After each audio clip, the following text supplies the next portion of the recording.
He will at the regular board meeting. Right.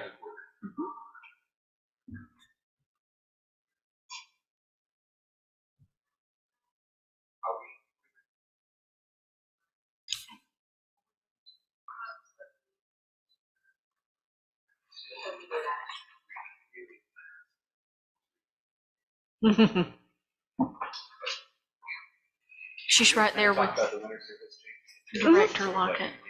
Yeah.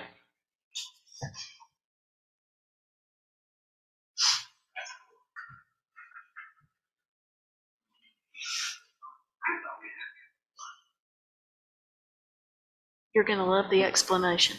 We're ready. Wow.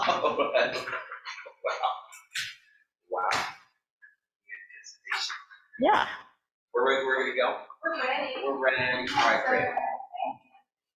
Director Adams on. He's on here. Hello, Director Adams. Good afternoon, everybody, and welcome to the Planning and Infrastructure Development Committee. We're here at Chattanooga Transit. Today is November 14th, 2003, and it's sometime in the afternoon. We have a lot going on for this agenda, and honestly, I've got a lot of questions as well. So good exploration of transit again. Without further ado.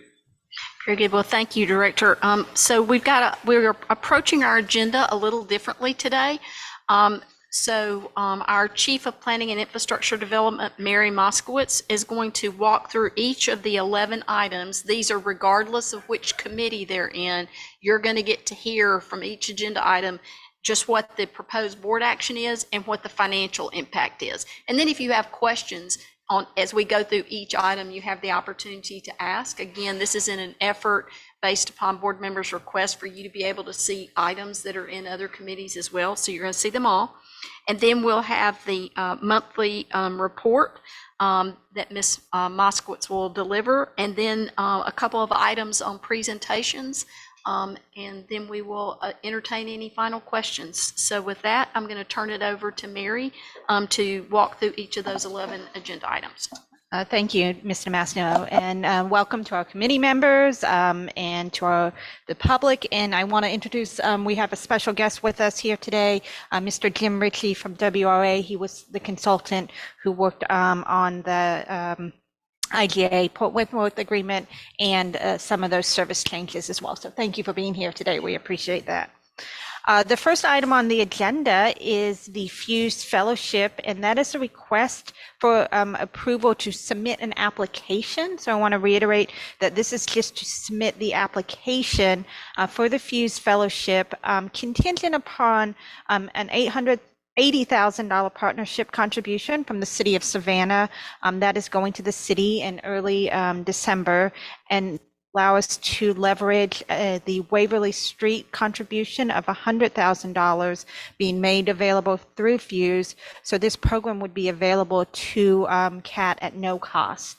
And just a little background on this fellowship, specifically being used for the SMART grant. And so the timing of that, the application is due December 15th.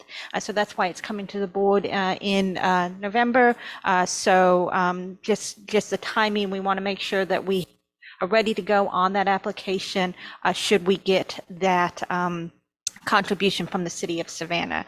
So the financial cost to CAT would not be, there would be no financial cost for this program, but the executive fellow would be hosted here at CAT. So it's a great opportunity, and it really helps us leverage a funding opportunity from the Fuse Foundation, and then also really puts us in a good position with the SMART grant application, with the timing of that beginning in March at the same time we begin that demonstration, the pilot project.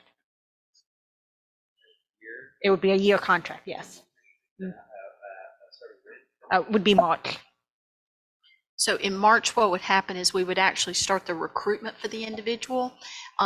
When you looked at the packet, you may have seen that we spelled out as a part of the actual grant application that will go in the kinds of abilities and skills and so forth that the person we would want the person to have, the approximate years of experience and so forth. And we'll be working together with the Fuse foundation or the Fuse organization to recruit candidates. This will be a national. This will be a national expert.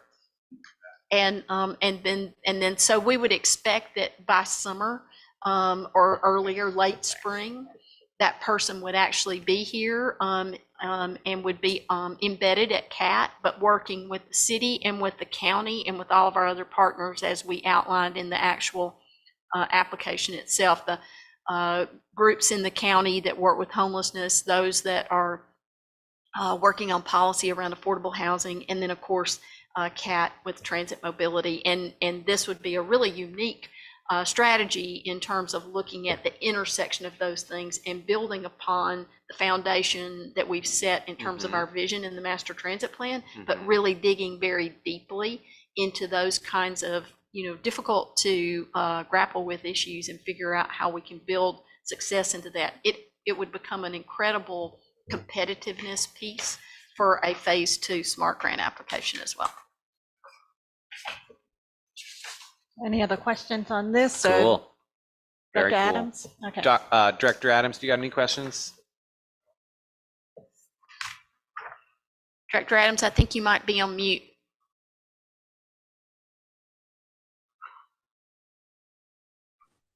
No, I don't. Thank you. Thank you, sir. Okey-dokey. So the next item on the agenda is something I'm very excited to talk about, and I want to especially thank Director and Chairman Cody, who joined us on our trip yesterday when we went to Port Wentworth to see this route. And also, I want to especially thank our driver, Mr. Waki Reed.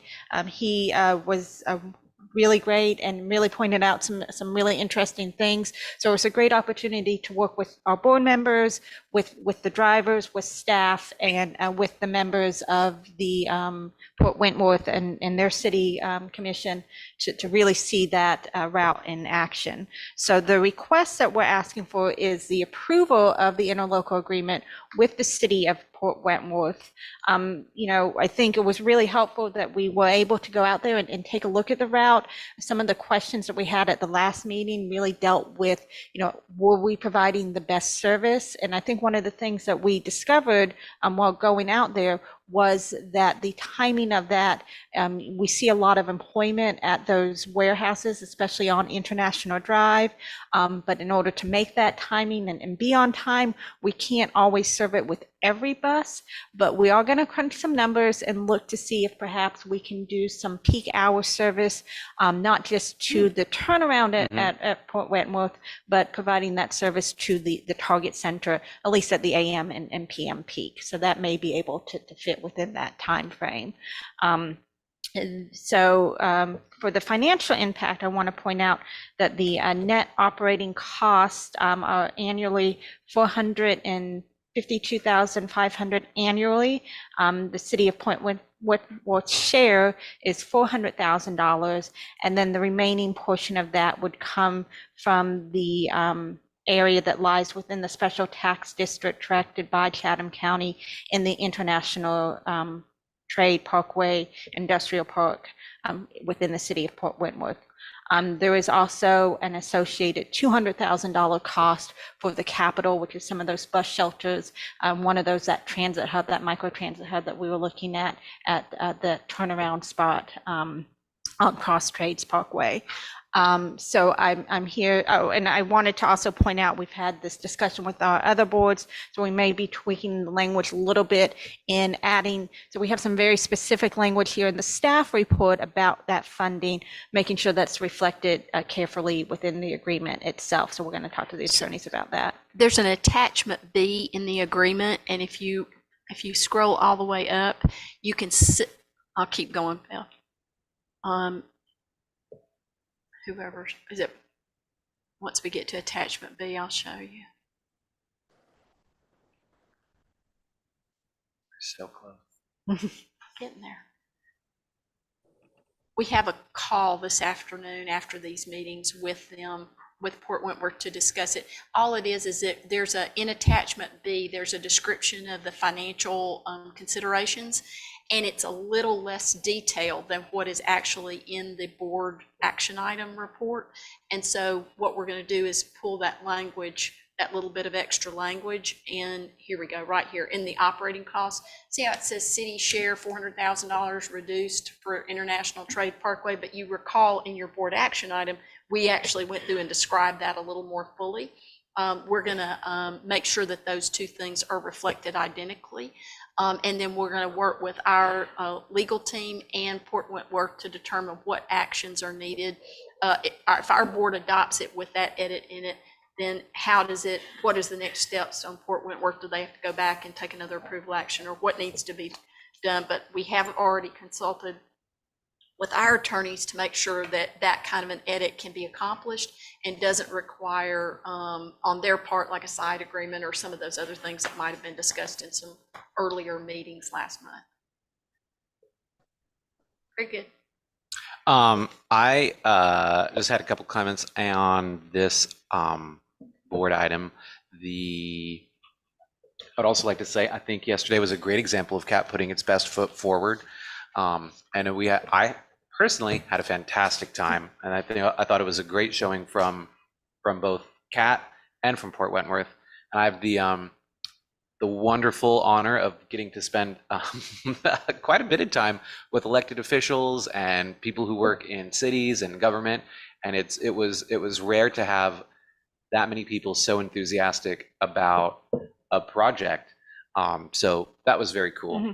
I do think that the ride along could be a model for how we slowly grow into the rest of the county, into the rest of the region.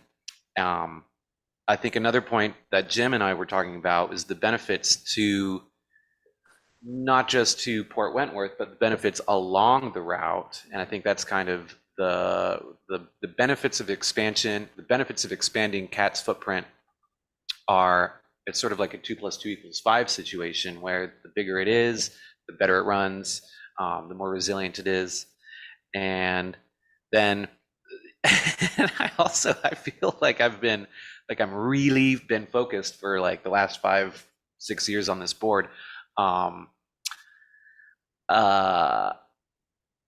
thinking really densely and sort of like in the core of Savannah. And I feel like at board meetings and at meetings, I'm always bringing up sort of like, let's focus on the core. It was so well done to this team and to Port Wentworth for helping me see a little bit more regionally. And I think where CAT could be very effective as a regional transit provider throughout the county, perhaps beyond. And the note that I finished, I was just sort of writing stuff down, was "Go West, young man" on my phone, because it was very cool. It was very cool. So I plan on personally trying to explore more parts of Port Wentworth and the west side of Chatham County, which I have not done so much before. So it was great. I'm enthusiastically in support of this. Thank you.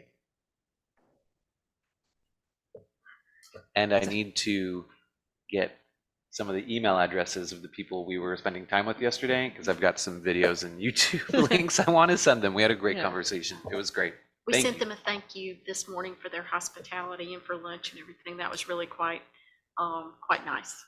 For anybody listening, Georgia Comfort Kitchen opens today. Ribbon cutting was maybe about an hour ago, and great place. Congratulations to them. I'll be back. Director Adams, do you have any questions? No, sir, I don't.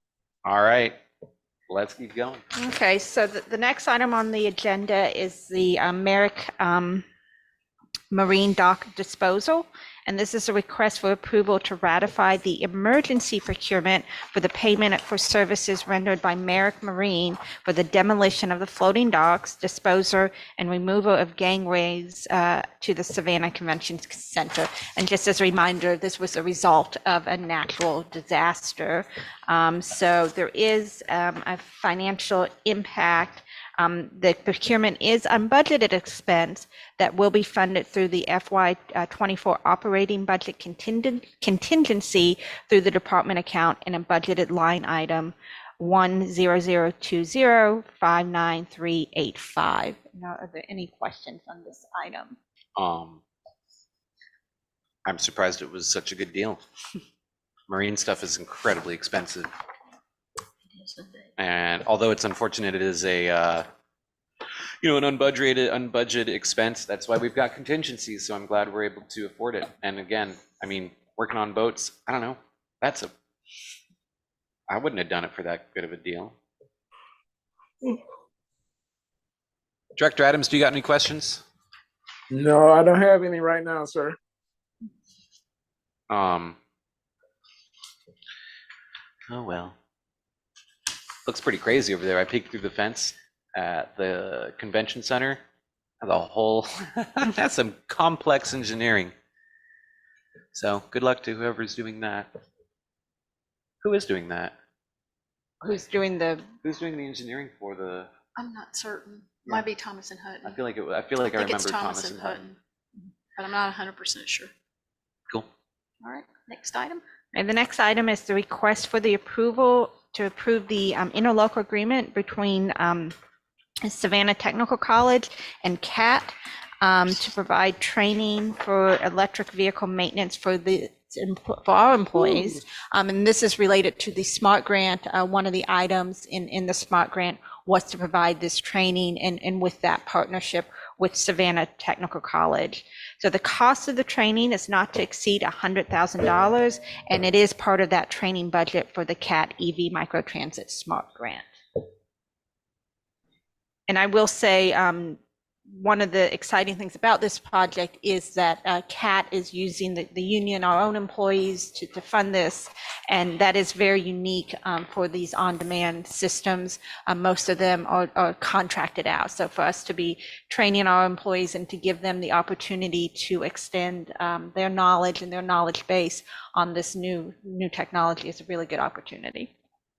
Is this a course that is available to people? I mean, They developed the curriculum in cooperation with Hyundai because they are actually doing training with Hyundai for Hyundais. And so my understanding is the curriculum that they provided to us is also a curriculum that they've been working on with Hyundai. So I'm sure that they could offer it to others that are in the EV business, but I don't know who else is willing to pay and, well, like if I and went that to kind go, of if I went to Savannah Tech, this is a class I could, like as a student. I don't know if they offer it as an individual class or if they're just offering it in these sort of more, special offerings kind of a venue. I'm just not certain of that. But I would suspect that they've got individual classes because they're trying to grow the whole community. this I'm is- sure this if you is where pay it's the all admission going. costs, Yeah. they will. I mean, this is where it's all going. That's great. Absolutely. Director Adams, do you have any questions? Yes. Do they already have how many people do they have for Hyundai already? I'm not completely certain the size of their class, but I do know, Director Adams, that when we were on the ride around in Port Wentworth pointed out to us a warehouse facility that's in Port Wentworth that Savannah Tech is actually using for the training that they're giving with and to Hyundai employees. So, or that Hyundai employees are giving to them to beef up their capacity to be able to continue to train the community. So, but I don't know the exact numbers of who all's already engaged in that training. Okay, what about how many people will we have training? We put forward $100,000 is what we've got in the program, and my understanding is that any of our folks that are that want to take the training and are prepared to take the training, both operators and in maintenance, will be able to do it through that funding amount. Okay, thank you. Thank you, sir.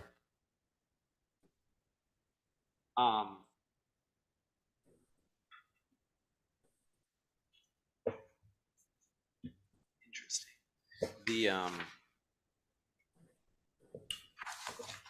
Cool. All right. That's great. Next item. So the next item on the agenda is the request for board approval to create the Capital and Special Projects Fund to retain funding to meet the local match and/or to provide source of funding to support needed capital and special projects. The financial impact is to create this fund is currently held in CAT's operating account, which has an unreconciled balance of 6,701,318,000. Excuse me, yeah, as of October 31st, 2023, the monthly cost of administrating and operating the transit functions is budgeted at $2,652,520, $4,048,798 less than the October 31st, 2003 account balance. The financial impact of the creation of the Capital and Special Project Fund poses no threat to the funding shortfall needed to support the day-to-day operations. Revenue projections support the administrative and operating monthly cost of the $2,652,520. And from a planning perspective, this is important because a lot of the grants that we go after require a local match. Most federal grants say they want a 20% local match. So if we are able to have a special fund budgeted for this, this allows my staff to plan better for these grant opportunities when they come up and make us more competitive for that. And I know Ms. Cutter is here to answer any of the financial questions for it. But from my perspective, this is a great tool that we're going to have. And I'm very grateful that we're moving in this direction. Okay, so at Starlandia, we've got 3 bank accounts. There's an operating account, there's a rent and taxes account, and there's a savings account. And the operating fund is where all the money goes into.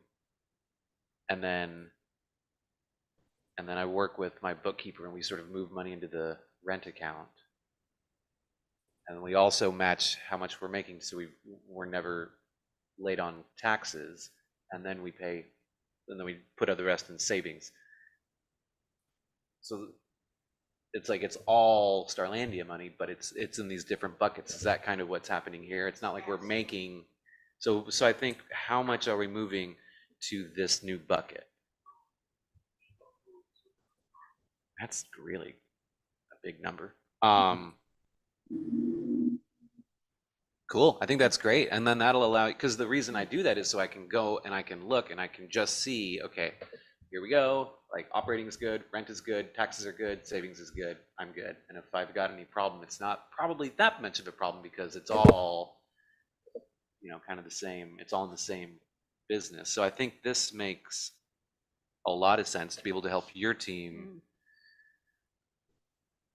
It's very intentional when grant opportunities come along. You're You can not just having see. to go, you've already got the set aside, if you will, to be able to know, okay, if we've got X amount of dollars in this account, and then we're looking and sort of surveying the scene of grant opportunities, we can say, all right, and that one's an 80-20 match, and that one's a 90-10, and that one's a 50-50. That one, we just need to, even with their minimum, we need to overmatch in order to be really competitive. So it gives you the financial piece of the strategy you need to be able to figure out. Go back to the master transit plan and remember that display in the master transit plan of all the different funding opportunities that we have, state, federal, local, and what levers we need to pull associated with which projects and which things we're advancing. So once we're prioritized and then we look at all of that, we can say, all right, here's really, if we have this amount of money to do match funds, here's really kind of how we should look at using those match funds. Okay, so then another question, is there a schedule for filling this bucket up, or sort of like, is there a target for, we always want to have 2.5 million in here?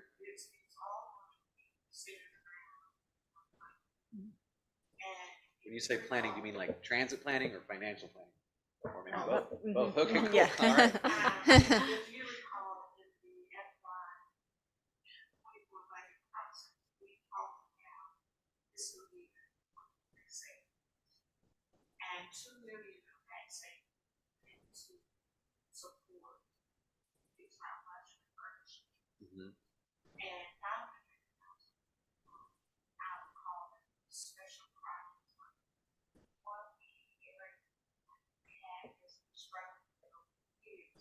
opportunities enhance its retirement. Mhm. So the other 500 accounts will go to the group to retirement. Now, these funds, once transferred back to one dollar, those are restricted funds Yes. unless it comes back from the board or need another priority. Mhm. And what I said is when we go after, and the board decides, they're gonna authorize a grant application for 5 new electric buses or whatever capital project. By the time the grant application goes in, gets executed and awarded, the cost of the project with inflation has gone up. Yes, yes, yeah. And we need funds to help us to be able to move the project forward and not worry about project shortfalls.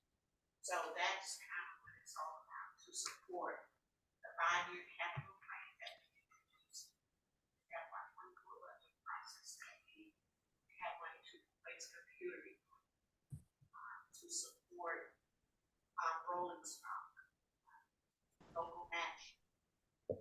So that's, and it helps, it just increases transparency of the financial process. Everything is clear and out, money is not holding. Yes, yeah. The 3 questions real quick. The so this will be done sort of as on an annual during budgeting. We'll say, Yes. okay, we've got this year we can only do $1 million. This year we can do a lot of money.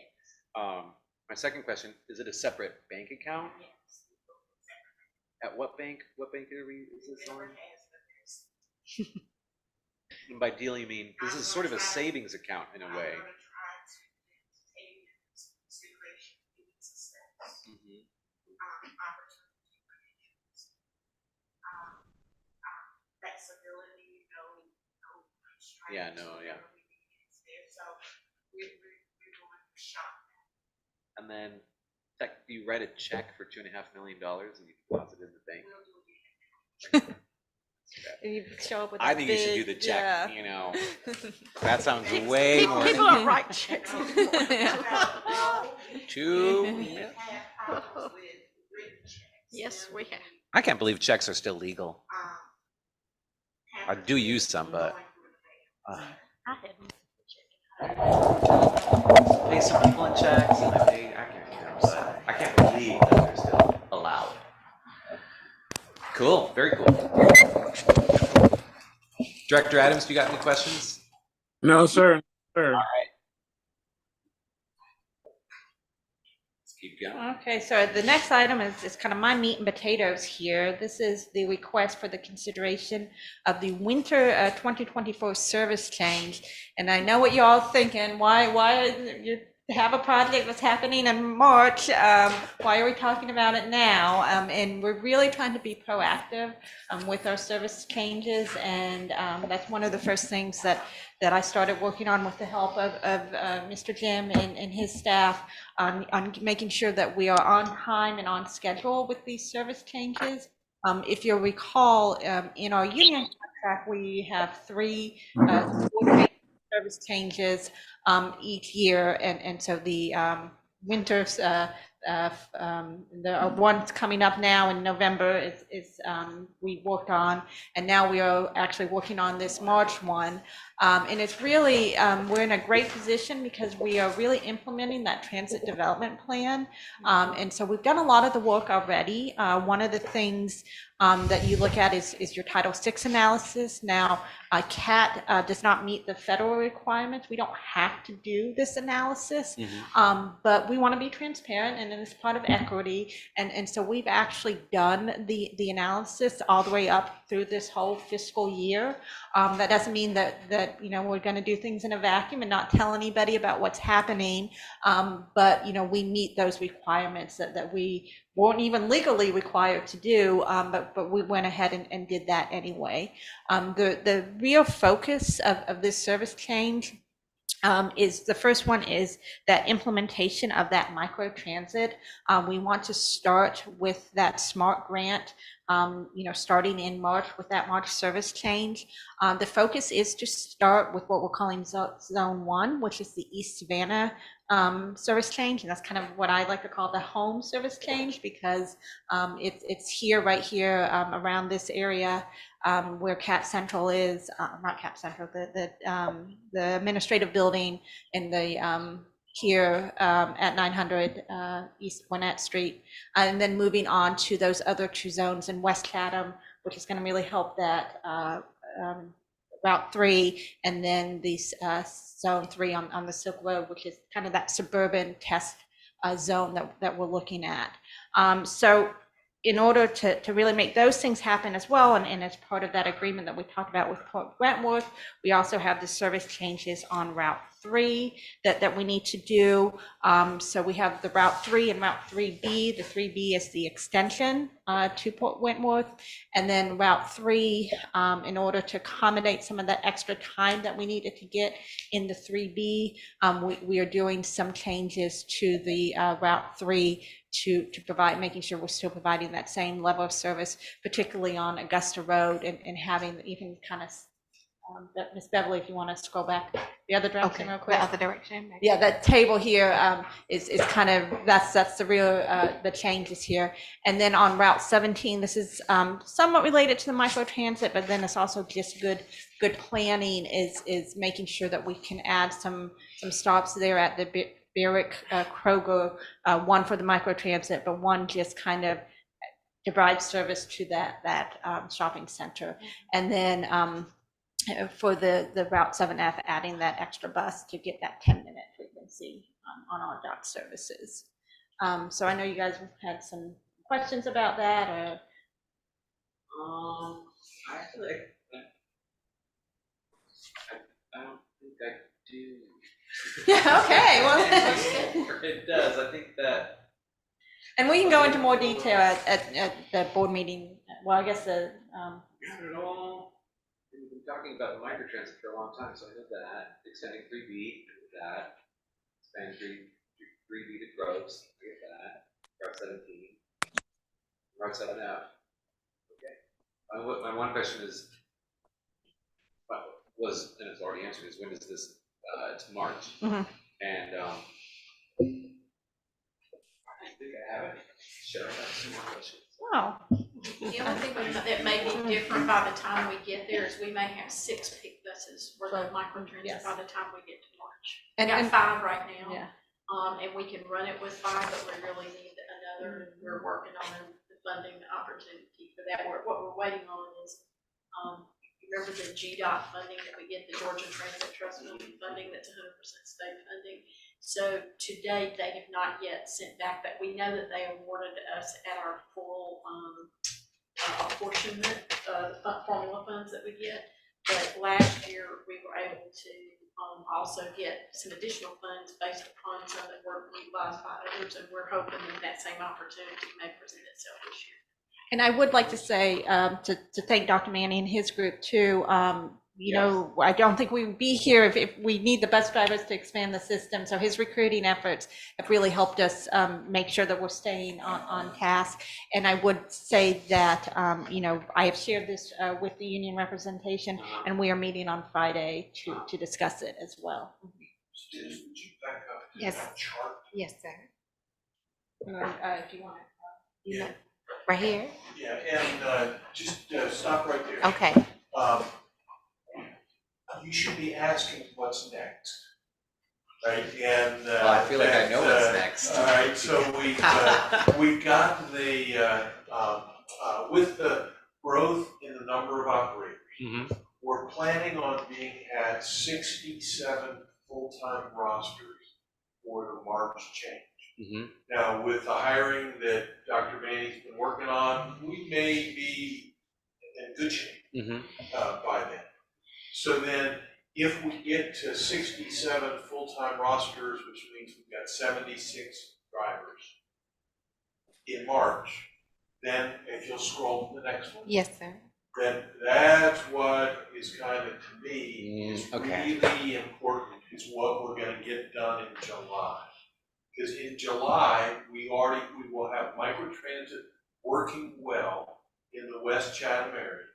And we'll be able to make the Route 3 go directly to the airport. And the area along Jimmy Deloach will be served by microtransit. Then we're gonna improve the frequency on Waters. And we're gonna get Waters Avenue to a 30-minute frequency on Route 7. And Waters and Abercorn will both have transit signal priority also at that point. Waters and Abercorn, correct? Based off of something else we're talking about today. Okay. Then because we've been able to get microtransit working in the Ogeechee Road corridor, we're gonna be able to shorten Route 17 and take, and that just is all about service dependent. Right now, the route is really too long for the operators to make. We're also in July going to make Route 31 Skidaway run at 30-minute frequency. That's adding one bus to it, but also doing some cutbacks on 31, that's the one that goes out Skidaway. out Skidaway. Okay, yeah. I think I've taken it a couple of times. So now we're gonna have 30-minute service on Skidaway, on Waters, on MLK, and on Augusta Avenue. So, the only other corridor that we won't have made it to our 30-minute service on, that was our intention, is our Route 10 that goes east. And that's because we need a fourth microtransit zone to make that occur. And so that's why that is off a little bit in the future. On deck for November. Right, and, but this is all contingent on Dr. Manning getting the. We gotta hire some operators in, people. Hire them and retain them. And, Somewhere during this time frame too, we should be seeing, so Smart Grant Phase 2 should be on the street sometime probably between February, March, maybe April at the latest, because I think they're anxious to get it out. And we will put in what right now we anticipate being somewhere around probably about a $14 million application.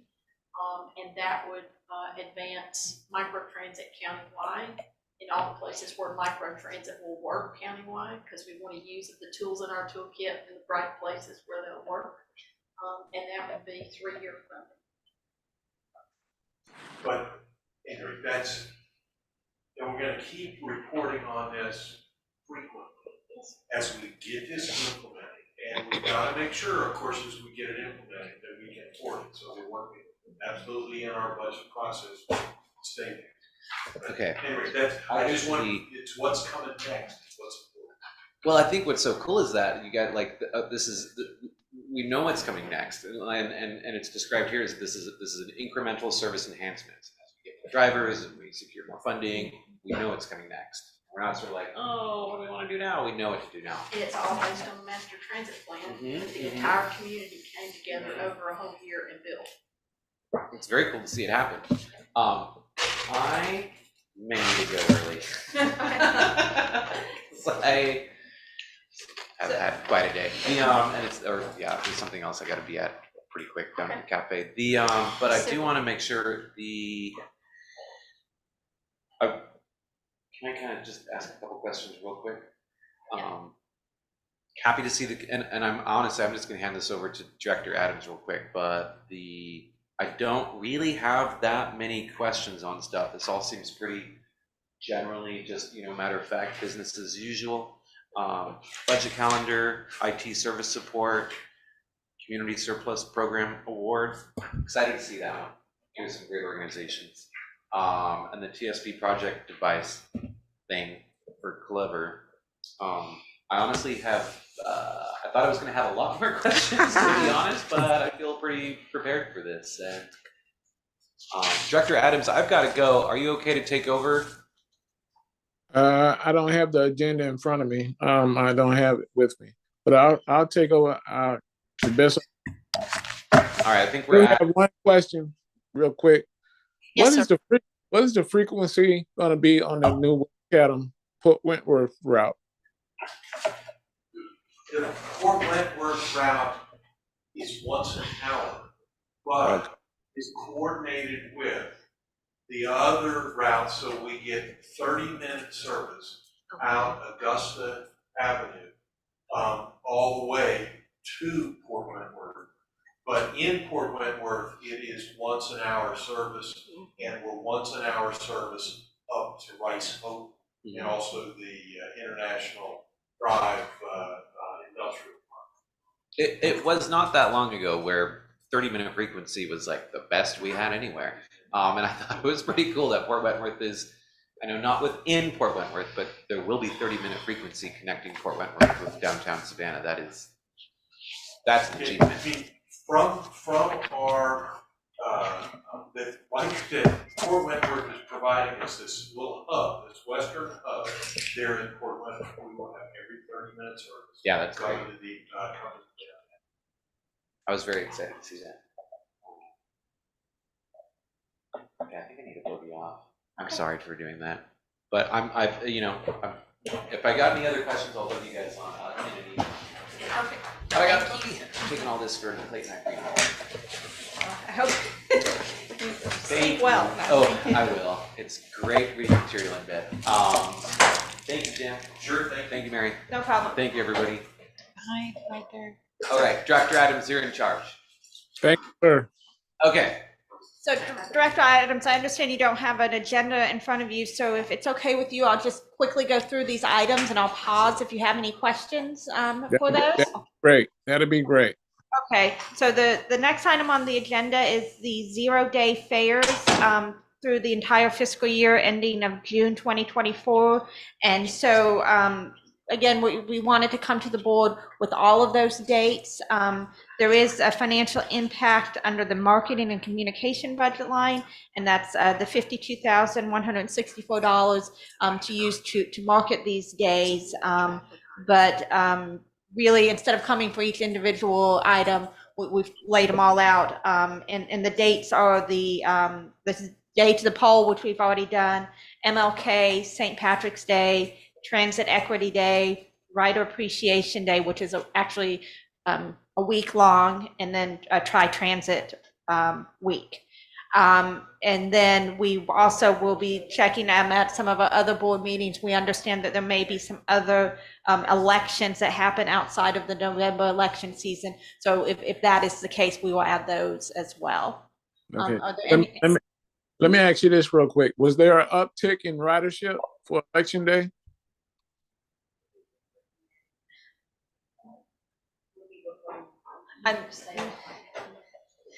Just one moment, Director Adams. Okay. Hi, Director Adams. This is Ariel. We will be Yep. reporting the election numbers for ridership during the regular board meeting next week. Okay, thank you. So if there are no other questions, I'll move to the next item, which is our budget calendar. And again, it's the ask to approve the FY25 budget calendar. And there is no financial impact for that. Those dates are included in your agenda package, but just as a reminder, we begin our budgeting process in February, and there will be 2 work sessions with the board to discuss the budget, and then the adoption would be in June. Okay. Have any questions on that item? No, ma'am. No, ma'am. I don't have any. The next item is the recommendation for the board to approve the 6 fixed route vehicles to 5 nonprofit agencies.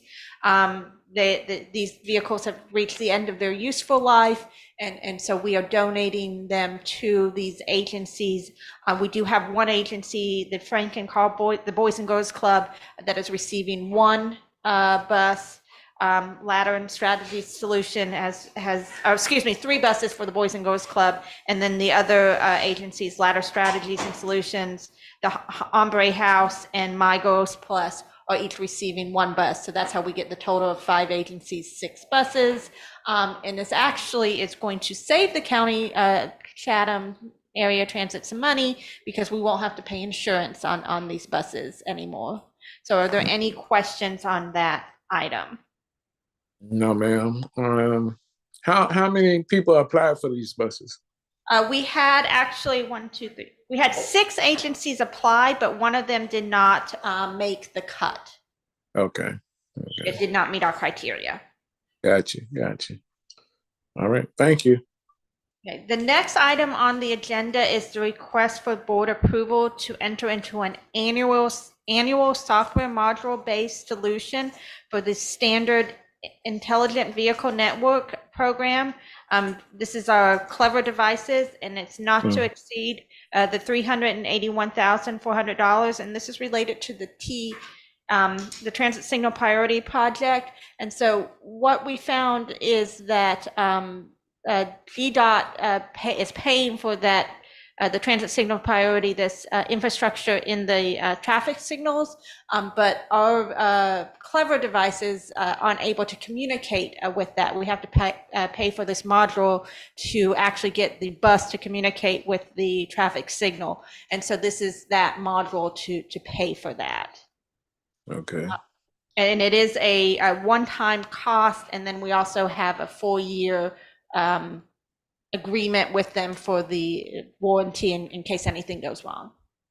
How many buses will be outfitted with this Clever? 27 buses, Okay. and this will be on Waters Avenue and Abercorn. Okay. So any other questions on that one? No, ma'am. Okay, and the last item for the agenda is the request for the board approval for the RFP for the IT services for a 3-year contract with Infinity. This is a current software provider that we use, and it is within our budget for that item. And how much is that budgeted for? Ms. Cutter, I did not see that. $461,000. Okay, thank you. So that is all of the items that are going for the board. I do have a very, very brief presentation here. Okay. So for the planning updates, I don't know, Ms. Ariel. Yeah. It is very brief, but Okay. I wanted to, I know we mentioned at the last meeting, the THUD allocations, which is my favorite name for a earmark that I think we've ever had. There was some question on how we would actually obtain that funding, and we did find out how to request that, and so we've made the ask to have the funding switched over to the FTA, and Ms. DeMassimo is shaking her head here, so that then we will be able to administrate that ourselves, and that is for the ferry services earmark that we received. So we are moving forward with that. I also wanted to let the board know that we will be beginning that monthly ridership report. We will be getting that in January, and that will also include kind of a progress report on how we're doing with our transit development plan as well. So I know that's something the board has seen in the past, and we are bringing that back in January. And then just some staffing updates. We are actively recruiting. These positions in planning tend to be very specialized positions, and so it is a little more difficult to attract the type of talent that we need. I do have a meeting with the president of the Georgia chapter of the American Planning Association on Friday to kind of discuss some, maybe some outreach and recruiting efforts that we can do to really find some people with those specialized skills that we're looking for in that arena. Yes, So ma'am. that really concludes my agenda, my presentation, if you have any questions here. No Director questions? Adams, we have 2 last items. that are just quickly presentations that will be offered at the regular board meeting. The first will be a brand refresh presentation that the comms team will be providing. And it's just to begin to look at with our new services that we're offering, with the potential for service expansion into new areas. It's time for a good brand refresh for Chatham Area Transit. And so we're going to start that conversation in a presentation with you all this month and carry forward into early 2024 with some recommendations on how we can bring in the kind of expertise we need to be able to advance a brand refresh. And then secondly, bringing everyone on the board up to same foundational understandings about the CAT Act, the amendments to the CAT Act, and then the Special Services Transit District, how it's levied, how it's administered, how tax abatements that are provided for economic development purposes and so forth impact us. So just a good solid discussion of all the mechanics of that to make sure that everyone on the board understands that. So as we move forward over the next several years around conversations around local funding opportunities and what does service expansion look like, are there any questions around governance that start to surface? All those kinds of things, we can all be prepared with a good solid basis of understanding of our foundations. So those two presentations. And with that, we'll turn it back over to you for any final questions and adjournment.